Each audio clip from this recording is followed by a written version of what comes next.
Pemirsa, Kementerian Perindustrian dan Polri bersinergi membentuk Satgas dalam upaya pengawasan produksi dan distribusi program minyak goreng sawit atau MGS curah, minyak goreng curah dengan harga eceran tertinggi Rp14.000 per liter.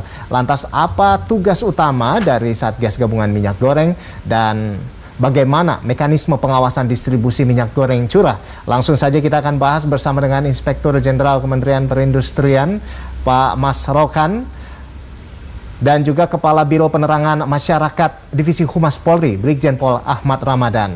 Ya, kita sapa dulu ada Pak Karopenmas Divisi Humas Polri, Pak Ahmad Ramadan. Selamat siang, Pak. Selamat siang, Mas Ando. Waduh. Selamat siang, Pak Mas Rokan. Iya, ada Pak Mas Rokan. Selamat siang, Pak. Selamat siang, Bung Rolando dan Pak Ahmad Ramadan. Waduh, ini siang-siang kita ngebahas minyak goreng dulu ini Bapak-Bapak ya.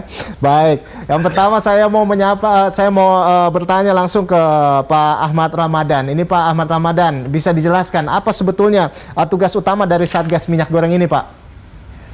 Ya, seperti disampaikan oleh Bapak Kapolri kemarin bahwa Polri bersama Kementerian Perindustrian membentuk Satgas ya gabungan, di mana Satgas ini tujuannya adalah memastikan ketersediaan minyak goreng, memastikan stok itu aman. Caranya bagaimana? Tentu melakukan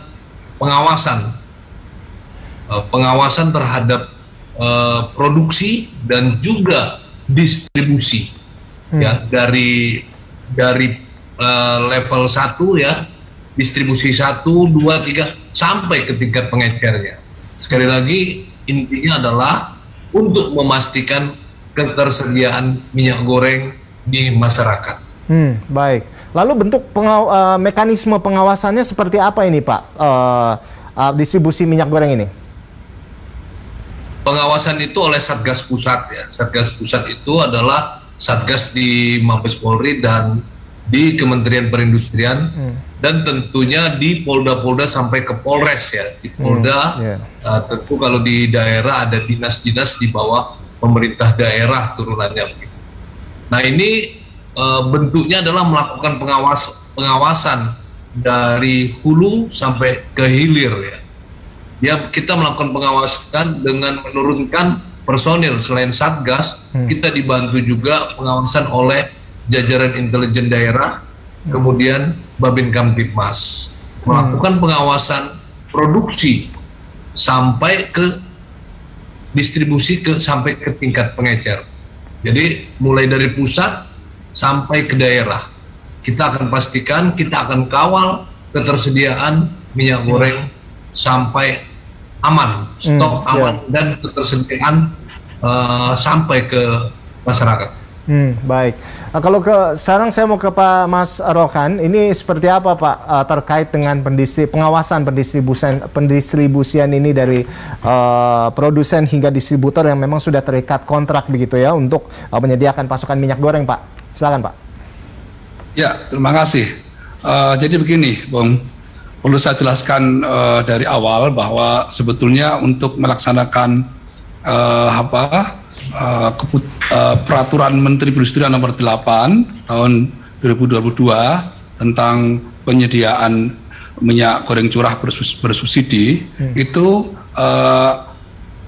telah dilahirkan keputusan Menteri Perindustrian Nomor 1474 tentang tim pengawas, ya, tim pengawas penyediaan minyak goreng curah bersubsidi tersebut.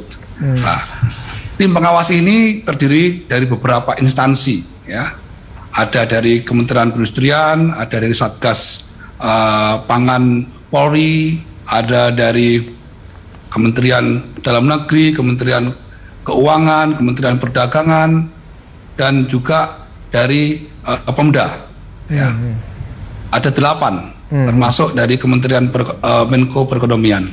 Nah, tim pengawas ini sudah berjalan sejak tanggal 29 Maret yang lalu dan sudah turun ke lapangan. Nah, kemudian kita mengevaluasi dari tanggal 29 sampai tanggal 4 itu ada beberapa kemajuan yang kita temukan di lapangan. Ya. Apa aja tuh, Pak? Namun kita rasakan masih perlu adanya percepatan, ya. Percepatan di dalam hal pengawasan ini. Oleh karena itu, Kementerian Perindustrian, dalam hal ini Pak Menteri Perindustrian dengan Bapak Kapolri itu melakukan sinergi untuk mempercepat, ya, untuk mempercepat tim pengawas tersebut, ya, dengan melakukan sinergi membentuk satgas bersama itu, dengan langsung melakukan pengawasan yang disebut dengan pengawasan melekat. Pengawasan melekat ini tentu menempatkan personil baik dari Polri maupun dari Kementerian Perindustrian untuk melakukan pengawasan langsung di beberapa lini tadi, yaitu di tingkat produsennya, kemudian di distributor 1, distributor 2, dan juga di tingkat pengecer atau di pasar-pasar. Jadi pengawasannya adalah pengawasan yang sifatnya melekat, yang setiap hari bisa mengawasi proses penyediaan minyak goreng curah tersebut dan juga proses distribusi. Ya. Dengan demikian diharapkan tentu penyediaan minyak goreng curah ini bisa segera terpenuhi kebutuhan masyarakat, kebutuhan usaha kecil dan mikro, ya, dan juga tentu bisa diawasi agar penyediaan minyak goreng curah ini tidak dimanfaatkan untuk hal-hal lain, misalnya untuk ekspor, untuk dilarikan ke industri, dan juga tentu kita awasi agar tidak terjadi repacking oleh beberapa oknum. Demikian. Ya, itu tadi Pak, tadi kan sudah dijelaskan, jadi sebetulnya pengawasan ini sudah berjalan, peraturan Menteri nomor 8 ini sudah dilakukan sejak 29 Maret lalu.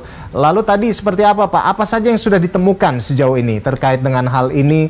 Ya mungkin tadi sempat dijelaskan oleh Pak Mas Karin itu bahwa ini harus Pak Mas Lokan, ya, ini bahwa ini harus lebih maksimal lagi. Apa sebetulnya yang sudah ditemukan di lapangan, Pak? Ya, antara lain, jadi kami sudah turun ke 24 produsen, ya, yang tersebar di beberapa daerah. Itu antara lain adalah pada intinya para produsen itu siap untuk mensuplai, ya.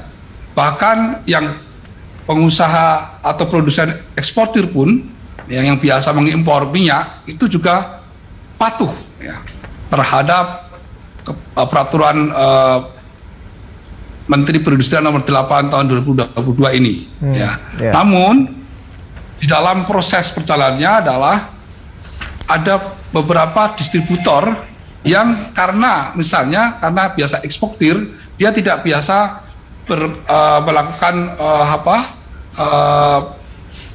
penyaluran melalui distributor dalam negeri, sehingga dia butuh jaringan distributor baru. Nah, ini oleh kami sudah kami siapkan BUMN pangan, yaitu PPI dan juga RNI, dan sebentar lagi insya Allah bergabung juga dari Bulog.